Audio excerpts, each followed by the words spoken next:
le but, c'est de valoriser toute la somme de travaux qui est perdue un peu chaque année, on va dire, par les étudiants. Donc c'est une association faite par, pour les étudiants. Et voilà, c'est des petites conférences un petit peu informelles, on va dire, qui sont propices à la discussion, aux échanges.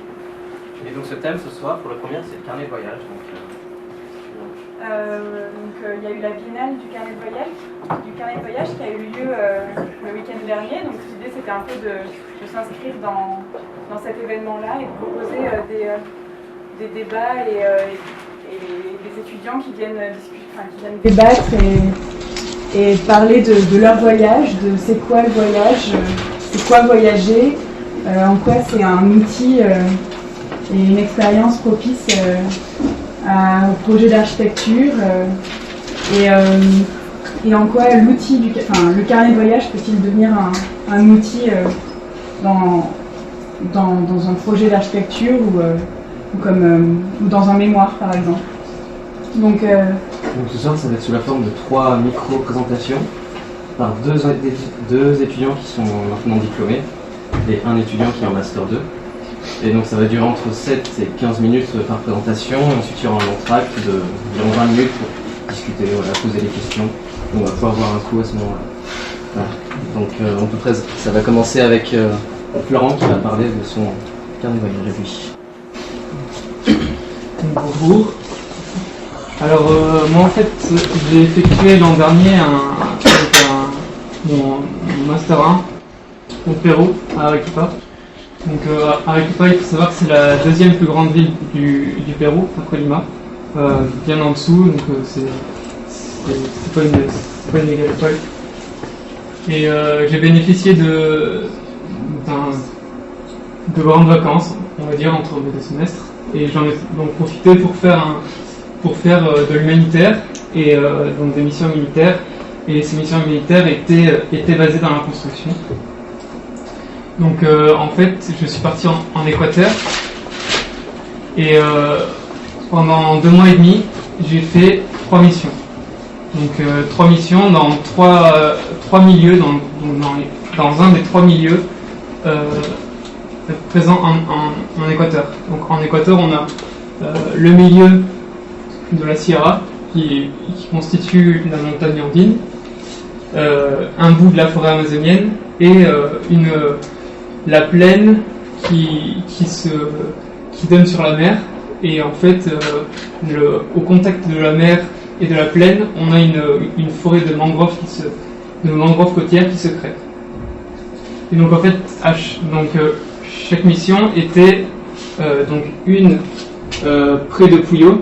Donc en fait, c'est un peu la porte d'entrée de l'Amazonie en Équateur. Donc la première, c'était à proximité, donc c'est à peu près à 1 heure de Puyo. Donc à ce niveau-là. Ensuite, je suis parti faire une deuxième mission. Donc ça, c'est la capitale, c'est Quito. Au nord, donc je ne sais pas si vous connaissez, il y a une ville qui s'appelle Ibarra. Donc c'est une assez grande ville. Et à proximité, il y a une ville qui s'appelle Otavalo. Et il y a à Otavalo, il y a le plus grand marché d'Amérique latine aujourd'hui. Mais bon, ce marché, il est un peu, on va dire qu'il est un peu corrompu. Il y a la mafia d'Équateur qui le gère. Donc en fait, c'est pas du tout des produits artisanaux. Et c'est même des produits qui viennent de Chine. Mais c'est le plus grand marché d'Amérique latine. Et donc moi, je suis parti pas loin de Otavalo. Donc à 1 heure à peu près, c'est dans une petite région, enfin un petit village qui s'appelle Mascarilla. Et en fait, Mascarilla, c'est une des 23 villes où vivent les populations afro-équatoriennes. Donc la plupart des populations afro-équatoriennes, donc qui descendent de l'importation donc des esclaves par les jésuites au XVIIIe siècle. Donc la plupart des populations se situent sur la côte nord, et on a un petit regroupement donc au sud de Ibarra, dans les montagnes. Donc à ce niveau-là, le climat est très aride. Donc je passe une photo. Donc ça c'est Arequipa, avec le Mustine derrière. Donc, non, ça c'est Mascaria. Donc ça c'est le petit village où je suis allé. Donc ça c'est... Donc en fait, il faut donc pour comprendre un peu ce paysage et pour comprendre où je suis allé, il faut comprendre l'histoire. Donc en fait au XVIIe siècle, donc les jésuites sont arrivés et donc on commençait à prendre donc, les autochtones et à les convertir en esclaves pour cultiver les champs de canne à sucre. En fait, les autochtones, donc les Indiens, ils étaient très mal réceptifs et ils se sont mal adaptés. Enfin, ils n'ont pas pu bien travailler la canne à sucre, on va dire. Et donc, les jésuites ont fait importer des populations noires d'Afrique, donc à cet endroit et aussi près de la côte. Et donc pendant des années, ils les ont exploités. Et en fait, à Mascaria, donc c'était pas encore Mascaria parce que Mascaria n'existait pas, mais les premières colonies d'esclaves, on va dire, donc les jésuites les ont exploités d'une manière assez particulière par rapport à ce qui pouvait se faire dans d'autres endroits. Parce que normalement, lorsqu'on importait des esclaves, on prenait en particulier les hommes, donc les hommes forts, pour exploiter les champs à canne à sucre. Et en fait, les jésuites de cette région ont compris que s'ils importaient en gros les hommes et les femmes, ils pouvaient avoir de meilleurs rendements. Et donc en fait, ils ont importé des familles entières dans cette région pour travailler. Et ils leur ont donné une maison et des terres à cultiver pour qu'ils puissent se nourrir tout seuls et donc faire des économies. Et en plus, ils disaient que le fait qu'ils soient en famille, ça limitait les risques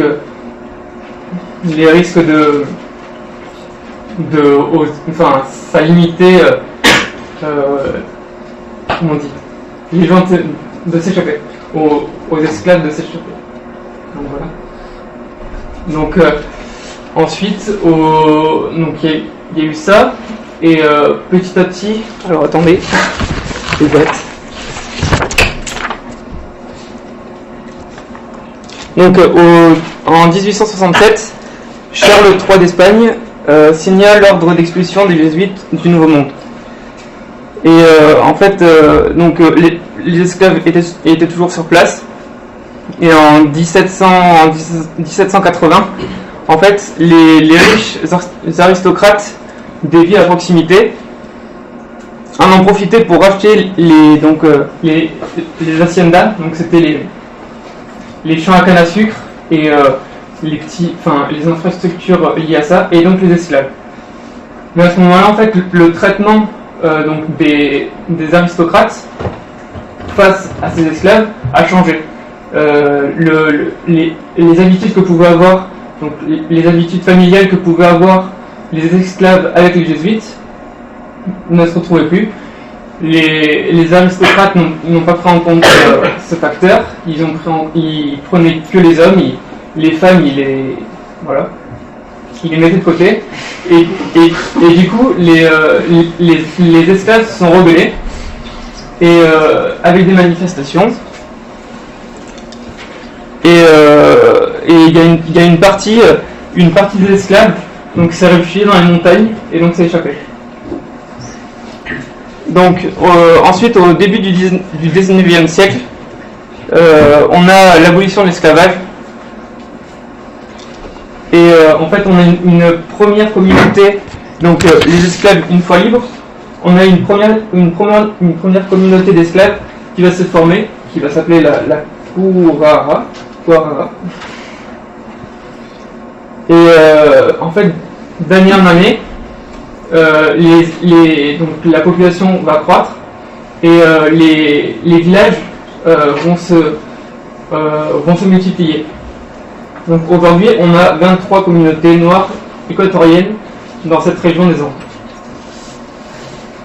Donc en plus de leur liberté, on leur a offert une parcelle de terre, donc exploitable. Mais en fait, donc la parcelle de terre était pas très grande Et en gros, avec les héritages et avec la croissance de la population, elle ne subvenait plus du tout aux besoins de la population. Et donc, en 1964, il y a eu une réforme agraire qui a permis donc, d'agrandir les parcelles agricoles et donc de faire croître la richesse des populations. Mais avec l'augmentation encore des populations, ça n'a pas suffi. Et en fait, aujourd'hui, on se retrouve avec avec des populations. Donc, en fait, les femmes donc, sont complètement exclues de ce travail de la terre. Et il n'y a que les hommes donc, qui travaillent. Et en fait, aujourd'hui, l'héritage de la terre se fait à l'aîné. Et donc, en fait, les plus jeunes sont obligés de migrer donc, dans les grandes villes, comme Ibarra, pour pouvoir vivre.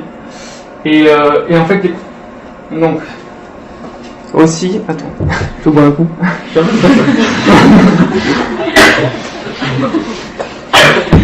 Tranquille. Ok. Donc on a les populations, donc on a les femmes.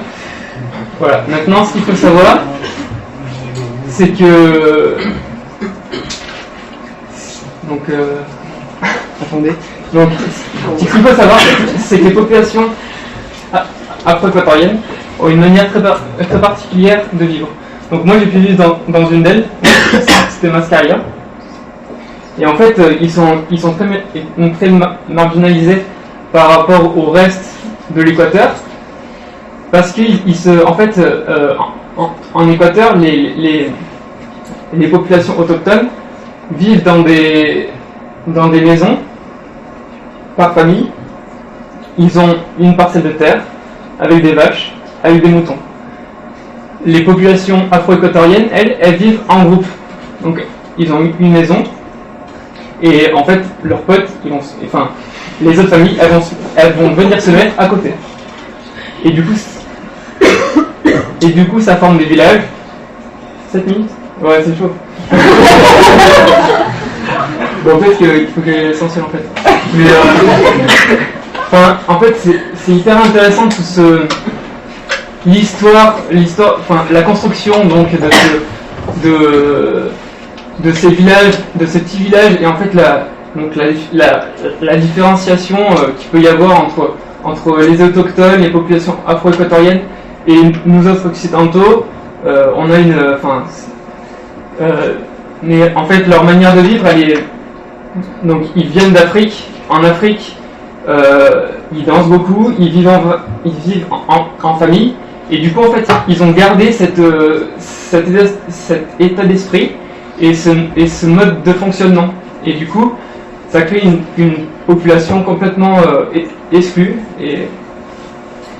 Et donc, en fait, ils ont beaucoup de problèmes sociaux parce que le fait qu'il n'ait pas de vaches les pousse à devoir échanger des produits, parce qu'ils cultivent beaucoup. Ils cultivent par exemple des avocats.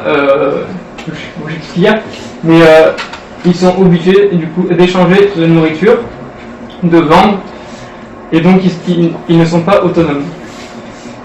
Et en fait, du coup, il y a quelques années, il y a un Belge qui s'appelle Marco qui est venu dans ce territoire, qui s'est implanté avec sa famille, pas loin de Mascaria. Il est tombé sur le charme du village et sous le charme de la vie ici. Et en fait, il a développé un projet qui s'appelle Gaën, donc qui vise en fait à réintégrer les valeurs culturelles de ce peuple, donc les valeurs d'Afrique.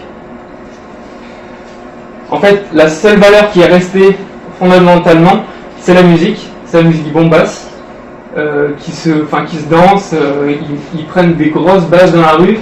Et voilà, et c'est pour ça que personne ne veut vivre avec eux, parce que les oreilles, elles sont, c'est horrible à vivre. Franchement, moi j'ai vécu 3 semaines, c'était horrible quoi. Et Et du coup, en fait, Marco, il est venu et il a parlé beaucoup avec les gens qui vivaient à Mascaria, et en particulier avec les femmes. Et en fait, les femmes... Qu'est-ce qu'il y a ? Et en fait, les femmes, donc, elles sont... À partir de l'âge de 14 ans, si elles ont eu la chance d'aller à l'école de Mascaria, les parents ne veulent pas les envoyer en ville, donc à Ibarra, parce qu'elles ont peur qu'elles tombent enceintes ou qu'il y ait un truc, quoi.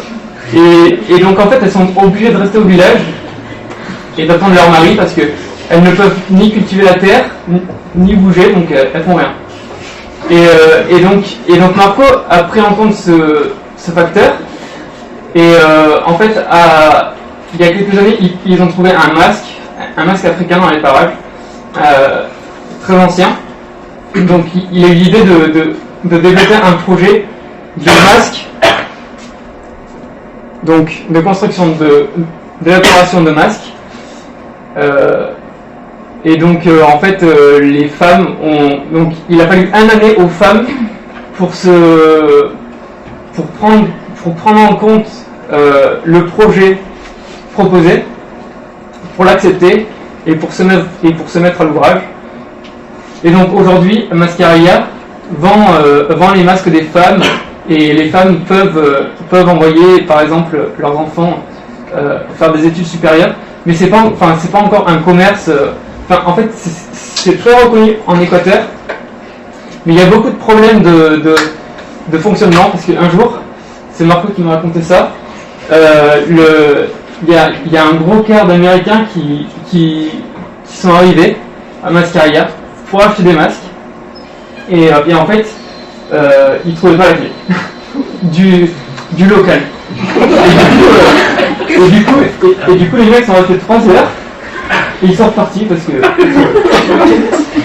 et du coup c'est assez fou, quoi. Enfin, Comment tu utilises ça dans ton donc ça va dire. Et donc en fait les investissements permettant ce projet Gaël est venu d'un riche italien qui est venu une fois à Mascaria, donc qui a parlé, qui a vu une femme à terre en train de façonner un masque, et voilà, qui a décidé d'investir et même de faire venir les femmes de Mascaria en Italie. Et à ce moment-là, il leur a proposé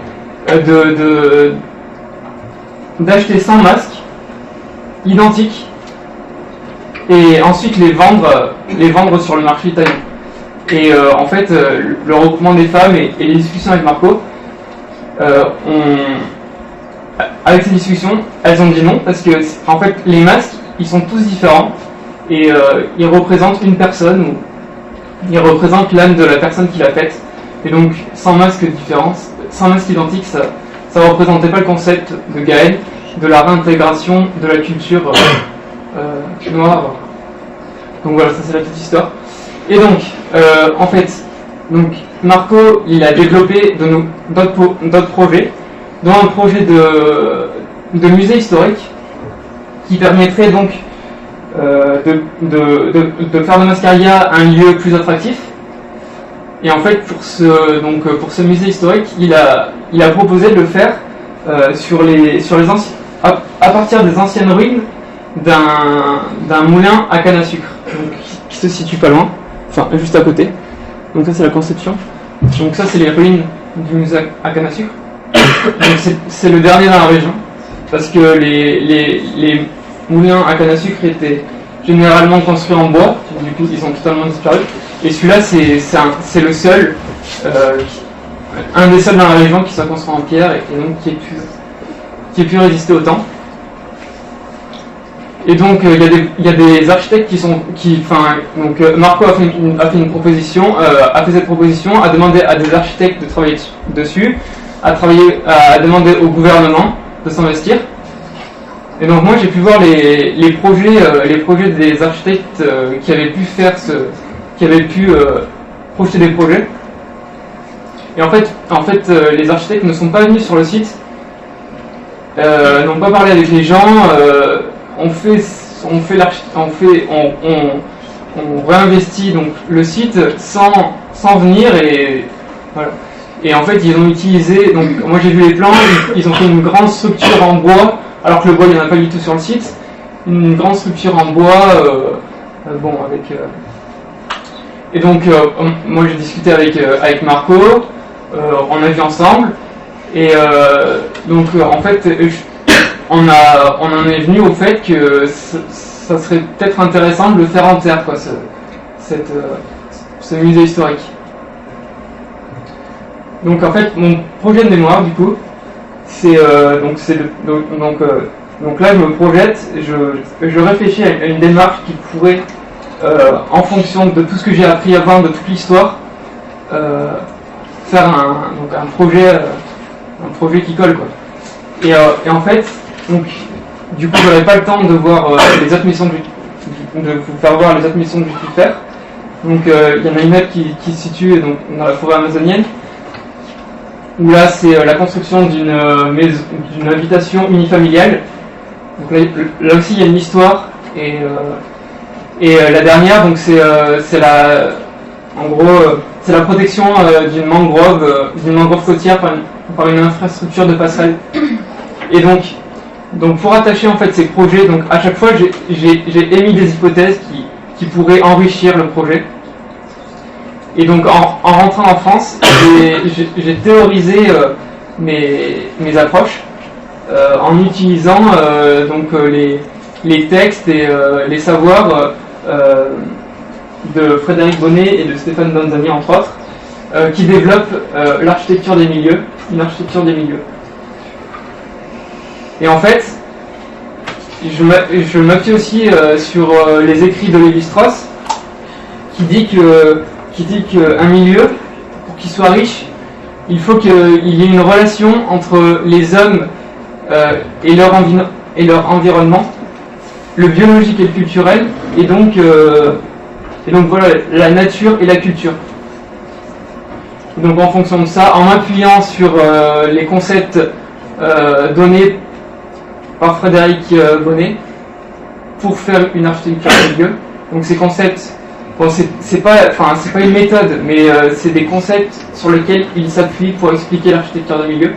Donc il y en a 4. Donc le premier c'est l'idée de l'encre et du passeur. Donc l'idée qu'un matériau, il est là en tant qu'élément, mais il est là aussi en tant que passeur. Donc il représente quelque chose, il représente une culture. Ensuite, le deuxième concept, il parle de l'entrelacement des échelles. Donc c'est un peu ce que j'ai, c'est un peu le travail que j'ai fait en comprenant l'histoire, donc la localisation, donc l'entrelacement des échelles.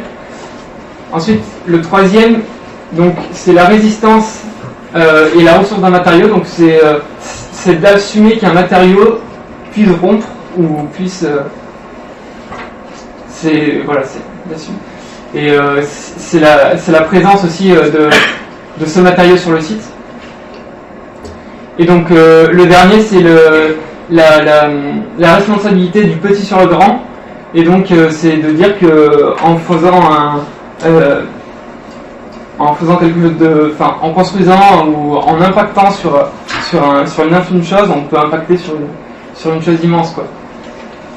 Et en fait aujourd'hui, donc en mémoire, je suis dans, donc j'ai fait cette architecture, je me suis appuyé sur les concepts d'architecture du milieu de Frédéric Bonnet et de Stéphane Danzani.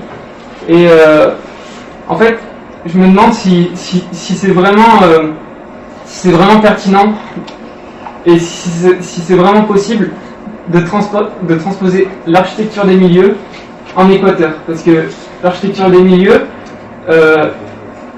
elle consiste à renouveler l'urbain en Occident, donc en France par exemple. Et donc c'est une recherche qui a été faite en Europe, et du coup c'est pas du tout les mêmes attentes en fait qu'il y a en Équateur.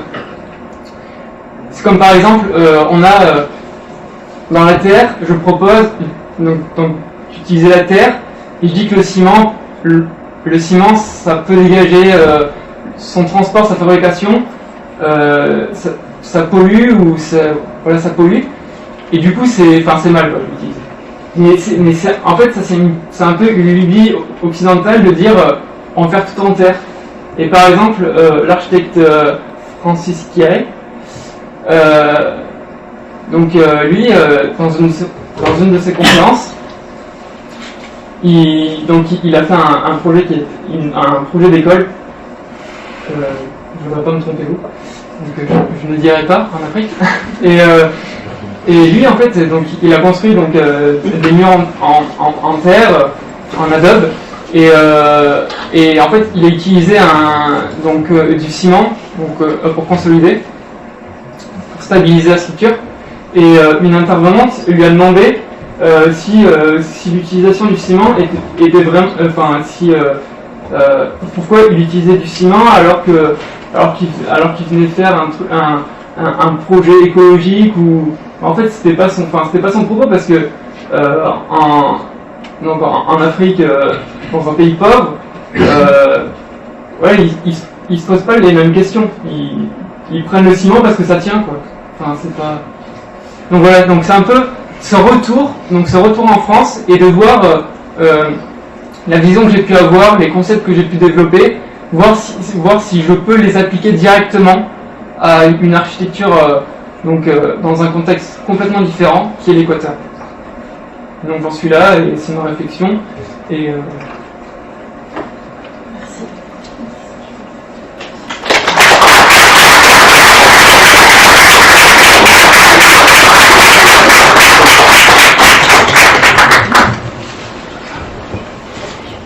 Du coup, place aux questions. S'il y a des questions,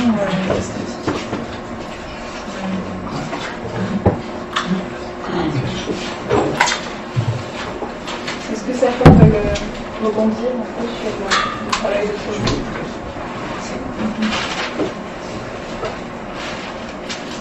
on va voir après aussi avec les présentations qui vont venir, on va pouvoir essayer de rebondir de l'un à l'autre sur les travaux différents que vous avez eus au travers du voyage et de ce retour à l'architecture.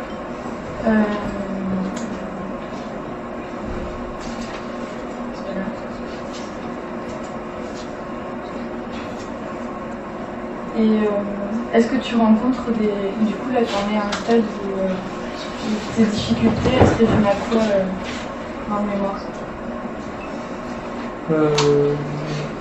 En fait, pour l'instant, à la forme déjà du mémoire, parce que j'ai plein de choses. J'ai récupéré plein de choses, j'ai pas mal de recherches et du coup tout. En fait, je pense pas faire quelque chose de très concis en disant grand 1, petit 1. C'est plus une histoire en fait. Un récit. Ouais. Un récit. Du coup, c'est un peu la forme là qui me questionne. Et sur cette dernière, sur la question évoquée, sur la pertinence. Enfin.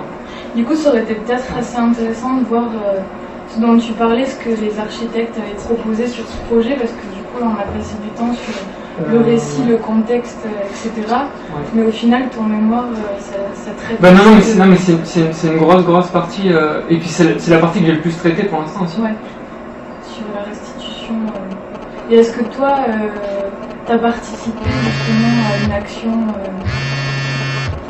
sur le site? En stage au final. Non. Sur celle-là, non. En Amazonie, on a construit une maison unifamiliale. En fait, donc le problème là-bas, c'est que donc ça n'existe plus en fait les cabanes en bois avec les toits en feuilles. C'est fini quoi ça.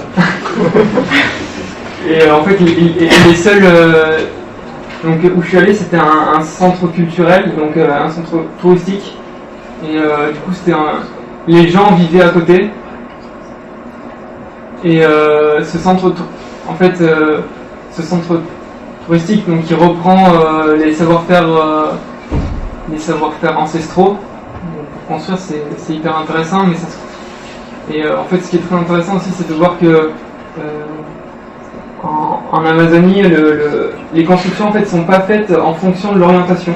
Elles sont faites donc ils créent un chemin dans la forêt qui va donner sur une clairière et toutes les maisons, donc toutes les habitations vont s'orienter vers ce chemin. Et donc en fait voilà, j'essaie de voir donc ça c'est un problème posé, et du coup en tant qu'architecte peut-être voir avec l'orientation, réfléchir sur des choses comme ça. En fait c'est plein de concepts, c'est plein de... En fait il n'y a pas que celui-là quoi. Ça, c'est, Ouais. voilà. C'est un tout. J'ai une question sur ton projet. Enfin, je suis désolé, je reviens sur celui-là. Mais tu as dit que tu as participé avec Marco à l'élaboration d'un contre-projet, en gros. Non, du pas. Pas d'un contre-projet, mais que vous aviez émis l'hypothèse de refaire ce bâtiment avec un autre matériau que le bois qui est la terre. Est-ce que tu peux, du coup, justifier ce choix en t'appuyant sur l'architecture des milieux? Est-ce qu'il y a quelque chose qui relie fortement? Bah oui, c'est vrai que une chose importante, c'est de dire que la terre, c'est le matériau premier en Afrique. Enfin, on peut dire que c'est un élément. En Donc, Afrique. Du coup, c'est en Amérique. enfin, oui, pas en Afrique, enfin, d'où c'est en Afrique, quoi. La terre, c'est beaucoup utilisé. Et du coup, le concept le plus intéressant par rapport à ce matériau, du coup, et par rapport à la question de l'architecture des milieux, c'est la question d'encre et passeur. Donc voilà, donc les gens, en fait, ils vont être, en utilisant ce matériau, les gens vont s'impliquer. Donc on se disait que les gens allaient s'impliquer dans le projet parce que c'était comme les masques. Les masques, c'est un projet qui les implique aujourd'hui grandement. Du coup, suivre un peu cette démarche. Et est-ce que ce facteur, qui est un des 4 points que tu as expliqué de l'architecture des milieux, il concourt aussi avec le second point qui parle du matériau et de la ressource locale? Ou est-ce que du coup le matériau terre qui est relié à l'Afrique et le pays d'attache des gens qui ont immigré sur ce territoire, Ouais. est-ce que la construction en terre, du coup, c'est resté quelque chose de très fort dans la culture architecturale et dans la façon de fabriquer Ici ça? Oui. Ah, non. Non, pas du tout. Non, parce qu'en Équateur, ils construisent tous en ciment. C'est plus, enfin, c'est très malheureux, mais ils prennent leur parpaing. Il n'y a pas d'architecte, il n'y a pas de loi. La norme ici, c'est de 150 mètres carrés ou 170 mètres carrés pour qu'un architecte vienne construire. En Équateur et au Pérou, il n'y a pas de loi, et du coup les gens se fabriquent eux-mêmes leur maison et utilisent donc le matériau le plus accessible et qui pense le plus résistant, et prennent du parpaing et construisent leur maison. Ça aurait pu Et être donc, la terre, ça allait en Bolivie. Il y a pas de... Oui, mais c'est comme je te disais, en fait ils n'ont pas du tout la même manière de vivre. En Bolivie, c'est plein de petites maisons où ils ont donc des champs, des vaches, et là en fait ils vivent tous en communauté, en grande communauté, et voilà, il y en a un qui va construire comme ça, donc enfin tous les autres vont le faire. C'est pas... Du coup, est-ce que là, le projet d'architecture peut transmettre quelque chose qui est étranger à une culture et qui permet à cette culture de fabriquer les conditions d'un habitat meilleur, d'une utilisation de la ressource locale qui pourrait dans ce cas-là être la terre? Après, je n'en sais rien. Mais est-ce que tu as eu ce ressenti qu'une autre architecture pourrait amener un autre type d'habitat et que ça, en gros, ça valoriserait et le lieu et la culture? Ben, je peux pas répondre. Je sais pas. En fait, le seul truc que je puisse dire, c'est que pour que les... Donc aujourd'hui, on va dire que la mœurs, c'est de construire avec du parpaing, du ciment. Et en fait, pour que donc, cette population, et sûrement d'autres, en particulier elles, changent leurs mœurs, c'est très long. Il faut beaucoup parler avec eux. Et Marco, ça fait depuis, je crois, 20 ans qu'il est là. Et juste pour le projet des masques, il lui a fallu 3 ans de réflexion, de discute, et c'est très très long. Et donc pour le musée, c'est pareil, quoi. Le musée, là, ça fait 5 ans qu'il en parle, qu'il fait ses démarches, et rien ne bouge, quoi. Enfin, du coup, peut-être en introduisant la Terre, comme il l'a fait avec les masques, ça pouvait... Mais je peux pas répondre à cette question, je sais pas.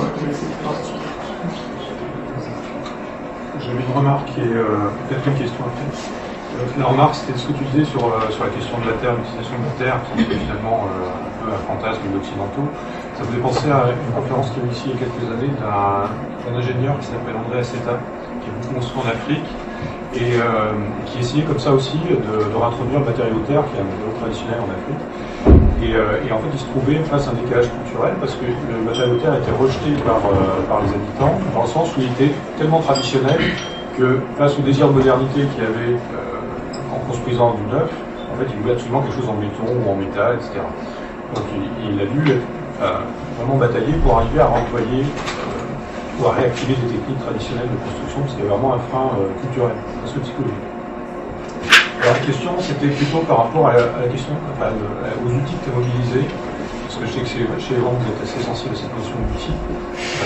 Donc, quels outils, toi, tu as mobilisés sur place pour mémoriser cette expérience, parce que tu nous montres des photos, mais peut-être que tu as eu aussi recours à d'autres outils. Et donc lesquels, et dans ton mémoire, comment est-ce que tu vas justement à nouveau remobiliser ces outils pour rendre compte pour intégrer cette expérience-là à ton raisonnement? Alors, juste pour rebondir sur l'architecte que vous avez cité, donc en fait, lui, il a construit tout en terre et il n'a pas utilisé du tout... Si, il a été obligé de faire des contrôles. Ouais. Ok, c'est juste une question. Ouais. Donc les outils, en fait, moi j'ai... Donc, j'ai déjà tout. En fait, dès que j'étais là-bas, j'ai eu un carnet de bord et je notais absolument tout.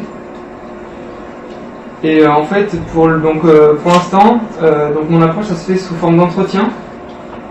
Donc, en fait, toutes ces connaissances, c'est des personnes qui me les ont dites ou je les ai lues, et du coup, ou je les ai vues dans des conférences. Et du coup, donc je relate ça sous forme de conférence en présentant la personne qui le dit. Et voilà, en fait, c'est comme si on me racontait une histoire avec ces entretiens. Voilà. Et ensuite, en termes graphiques, j'ai fait pas mal de croquis, j'ai fait des plans, des esquisses.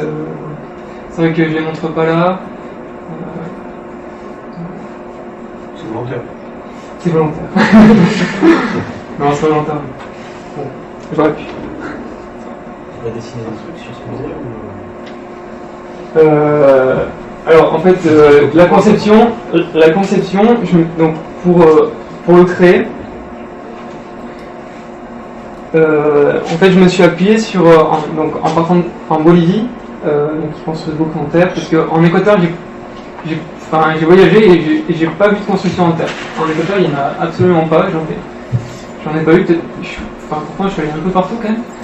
Et en fait, donc au Pérou, donc le sud du Pérou est très sec, et après ça donne sur la Bolivie. Et dans cette région, c'est une région d'altiplano. Il y a beaucoup de maisons en terre et sur la côte péruvienne aussi. Et en fait, donc je me suis appuyé en fait sur les conceptions qui existaient déjà. Et par exemple, c'est pas trop Rio, mais c'est une ville au sud du Pérou. Les maisons sont construites, donc c'est un toit en quincha, donc c'est un toit en terre avec un renforcement en bambou. Et du coup, en fait, la forme de la toiture donc c'est une toiture normale, et en fait ils ont coupé le toit pour avoir en fait, parce que le toit qui étaient anciennement utilisés pour stocker du foin ou quoi n'étaient plus utiles. Donc ils ont coupé le haut et donc ça donne des formes assez particulières, assez singulières. Et du coup en fait avec ces formes et avec mes voyages que j'ai pu faire en Bolivie, je me suis inspiré de ça pour décrire un projet possible avec peut-être une toiture comme ça assez dynamique. Mais non, je n'ai pas esquissé de projet. J'ai juste relaté ce que je pouvais faire. Est-ce que la réticence à utiliser la terre, enfin réutiliser le matériau de terre, ne vient pas aussi des conditions sismiques? En fait, les conditions sismiques, donc dans l'adobe, on peut mettre, si on met du bambou, des tiges de bambou donc, verticales, c'est comme ça qu'ils font là-bas. Ils mettent des tiges de bambou à l'intérieur de l'adobe, et du coup ça renforce d'un point de vue sismique. Mais de toute façon, la question c'est quoi particulièrement? Est-ce que finalement la construction en maçonnerie par pain béton n'est pas plus résistante en termes de résistance sismique que la construction traditionnelle en adobe, même renforcée en bambou? Je sais pas, il y a peut-être plusieurs paramètres qui font que je sais que je sais que en fait il y a l'adobe et la Kincha en fait c'est plus fin. C'est un matériau plus fin en fait, vu qu'il y a une structure en bambou à l'intérieur, donc c'est un treillis. Et vu que c'est plus léger en fait, du coup c'est plus fin, c'est plus léger. Donc ils mettent souvent donc, une dalle en pierre, de l'adobe, donc qui est assez costaud quoi. Et de la Kincha donc sur les étages supérieurs, donc souvent il n'y a qu'un étage quand même. Et en fait ça permet qu'en cas de séisme et d'éboulement de la maison, ça soit donc le pont en Kincha il n'est pas forcément trop dangereux. Mais après la résistance, ouais, j'y ai réfléchi, mais dans cette région, je me suis dit que de toute façon en cas de séisme, que ce soit brique ou par pain ou terre, je pense pas qu'il y a... Parce que c'est pas c'est du parpaing quoi, c'est pas voilà. C'est pas du béton renforcé voilà. J'avais juste une question, parce que je crois qu'on n'a pas précisé, pour revenir sur le rapport entre le carnet de voyage et le projet d'architecture. Si c'est en voyageant et en rencontrant les populations sur place que tu t'es rendu compte de ces projets possibles, on va dire, ou si tu es parti pour ce projet? Je savais pas ce que je voulais faire. Mais tu avais connaissance du projet et tu partais dans le but d'aller à la rencontre des habitants, ou tu as découvert en étant sur place? Ouais, j'ai découvert en étant. Mais là, pour ce projet-là, en fait, j'avais rien à faire. Je suis arrivé et en fait, il y a le projet qui est levé, il y avait marqué sur le site, parce que c'était un site internet, j'ai pas eu trop de contact avec les gens. Et sur le site internet, il me disait qu'il y avait la restructuration d'une place, donc c'était la place du village, bon, c'est pas très grand, c'est pas terrible sinon. Mais bon, c'est ça. Et du coup, je suis allé pour ça en gros. Mais en fait, voilà, il y avait rien qui était c'était fini en fait, les travaux étaient finis. Et du coup, en fait, j'étais avec un Canadien qui était là, lui, par contre, pour 3 mois, à Mascarilla, pour travailler dans l'anthropologie, dans la sociologie, anthropologie. Et du coup, ça a été hyper intéressant. Et du coup, lui, il a fait plein d'interviews. Et du coup, je l'ai suivi dans tous ces interviews. Et en fait, petit à petit, j'ai rencontré des gens. Marco, par exemple, je l'ai rencontré grâce à lui. Et voilà, on a discuté. Et voilà. Mais par contre, les autres projets, le projet en Amazonie, oui, il parlait d'une école et j'ai fait du logement. Par contre, dans la région, dans le mangrove, ça j'ai fait vraiment ce qu'il y avait sur le site.